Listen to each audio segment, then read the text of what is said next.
Hi everyone, welcome back to Sydney and Starlit, and if you are new here, Wake up! welcome, enjoy the Videos!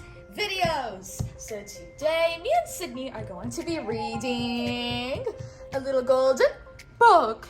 book, The Tale of Peter Boys. Wait. Rabbit. So let's get started. Once upon a time, there were 4 little Wait. rabbits, and their names were Flopsy, Mopsy, Cottontail, and Peter. Boy. Peter. They lived with their mother in a sandbank underneath the roots of a very big fir tree. Can you say tree? Wait. Tree. Now, my dears, said Mrs. Rabbit one morning, you may go into the fields or down the lane, but don't go into Mr. McGregor's garden. Your father had an accident there. He was put in a pie by Mrs. Gregor. Now run along and don't get into mischief. I'm going out. Can you say out? Out. Out. Daisy, stop barking. Then old Mrs. Rabbit took a basket and her umbrella and went through the wood to the baker's. Can you say baker's? Yeah. Baker's. She bought a loaf of brown bread and 5 curtain buns. Can you say buns? Buns. Buns. Flopsy, Mopsy, and Cottontail, who were good little bunnies, went down the lane to gather blackberries. Can you say black? Yeah. Berries. Boys. Berries. Oh, I can see a little mouse. I see a little mouse that has little baby mouse right there. It's actually really cute. But Peter, who was very naughty, ran straight away to Mr. McGregor's garden and squeezed under the gate. Can you say squeezed? Squeezed under the Gate. gate. First, he ate some lettuce and fresh beans, and then he ate some radishes. And for then, feeling rather sick, he went to look for some parsley. Can you say parsley? Yes. Ars? Lee. Yes. Parsley. But round the end of a cucumber frame, whom should he meet but Mr. McGregor? Mr. McGregor was on his hands and knees planting out young cabbages, but he jumped up and ran after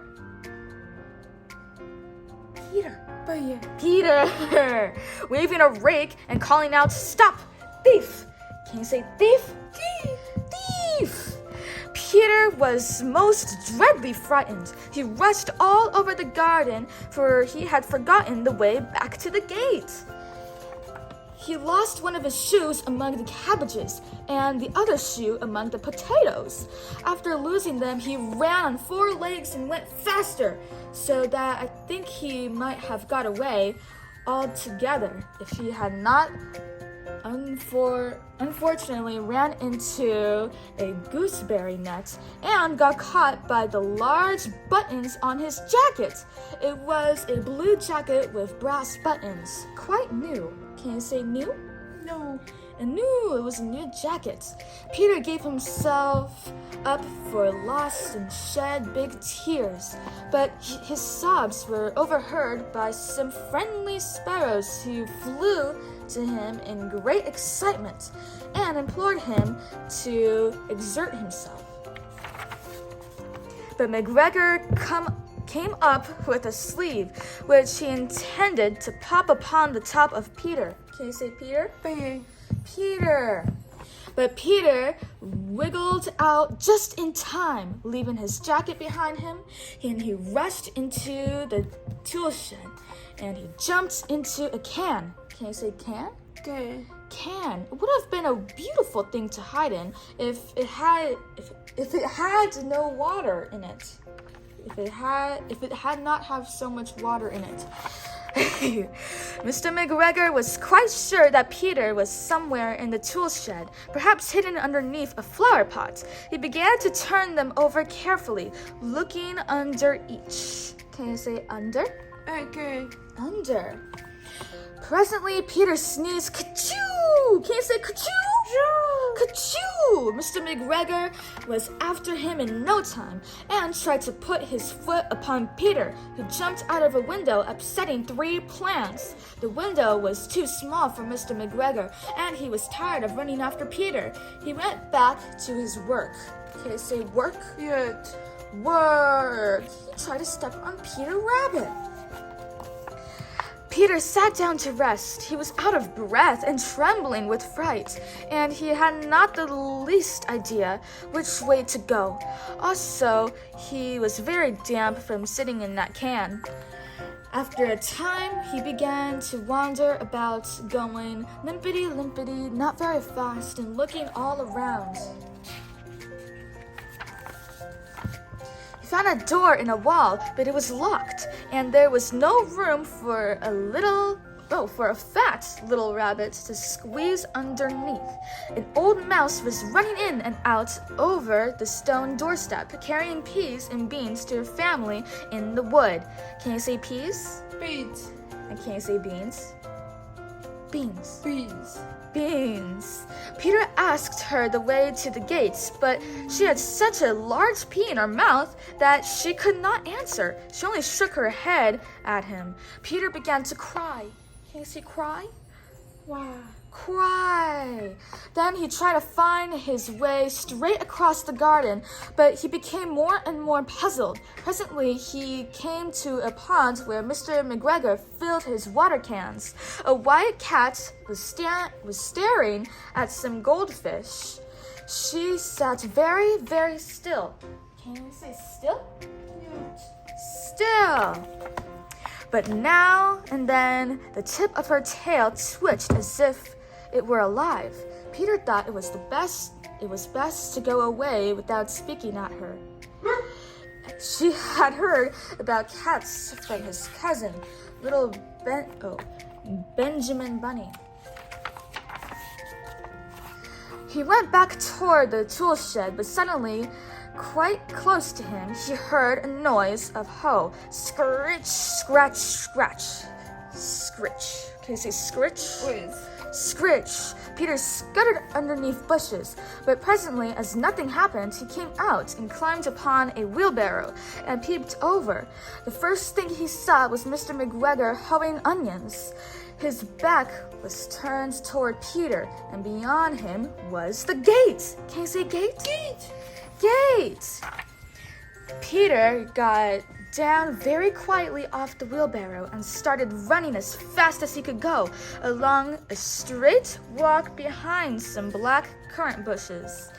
Mr. McGregor caught sight of the corner, but Peter did not care. He slipped underneath the gates and was safe at last in wood outside the garden. Can you say garden? Garden. Mr. McGregor hung up the little jacket and shoes for a scarecrow to frighten the blackbirds. Can you say black? Yeah. Birds. Birds. Birds. Peter never stopped running or looked behind him till he got home to the big fir tree. He was so tired, and he flopped down upon the nice soft sand on the floor of the rabbit hole and shut his eyes. His mother was busy cooking. She wondered what he had done with his clothes. It was the second little jacket and pair of shoes that Peter had lost in fortnight. I am sorry to say that Peter was not very well during the evening. His mother put him to bed and made some chamomile tea and she gave a dose of it to Peter. 1 tablespoonful to be taken at bedtime. But Flopsy, Mopsy, and Cottontail had bread and milk and blackberries for supper. Can you say supper? The end. So that is it for today, everyone. I really hope you all enjoyed it, and we'll see you all next time. Bye-bye. Bye-bye. But first, Sydney has to pick out her all-time favorite page in this book.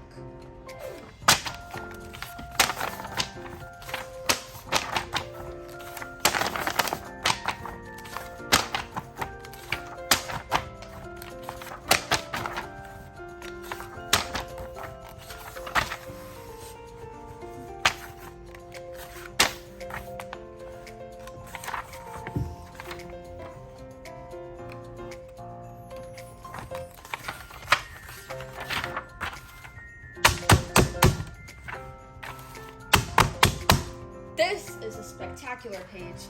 Who's your favorite character? Or bunny? Bunny. Oh, you just like all the bunnies? Bunnies. Bunnies. Bye-bye. What? Rabbit. That's Peter Rabbit. Bye-bye.